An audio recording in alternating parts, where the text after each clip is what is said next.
পশ্চিমবঙ্গের আরজি কর কাণ্ডে সাধারণ জনগণের সঙ্গে রাজপথে নেমে আন্দোলনে ব্যস্ত তারকাদের একটি অংশ। তাদের সঙ্গে এবার ভাঙা হাত নিয়েই রাজপথে নেমে আন্দোলন করলেন টলিউডের নন্দিত অভিনেতা মিঠুন চক্রবর্তী।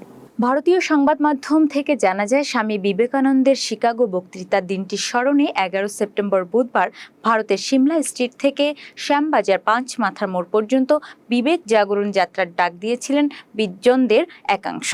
সেই পদযাত্রায় অংশ নিলেন মহাগুরু। সপ্তাহখানেক আগেই হাত ভেঙেছেন অভিনেতা, আর সেই ভাঙা হাত নিয়েই এবার আরজি কর কাণ্ডের বিচার চেয়ে কলকাতার রাজপথে নামলেন তিনি। বুধবার বিকেল 4টা নাগাদ হেদুয়ার স্বামীজির পৈতৃক বাসস্থান থেকে শুরু হয় মিছিল। শ্যামবাজার পাঁচ মাথার মোড়ে নেতাজি সুভাষচন্দ্রের মূর্তির পাদদেশে পৌঁছে শেষ হচ্ছে তাদের কর্মসূচি। এই মিছিলে মিঠুন চক্রবর্তীকে থাকার জন্য আমন্ত্রণ জানিয়েছিলেন বর্ধমান বিশ্ববিদ্যালয়ের প্রাক্তন উপাচার্য স্মৃতি কুমার সরকার, আর তার ডাকেই এদিন বিকেলে বিবেক জাগরণ যাত্রায় অভয়ার ন্যায় বিচার চেয়ে পা মেলালেন মহাগুরু।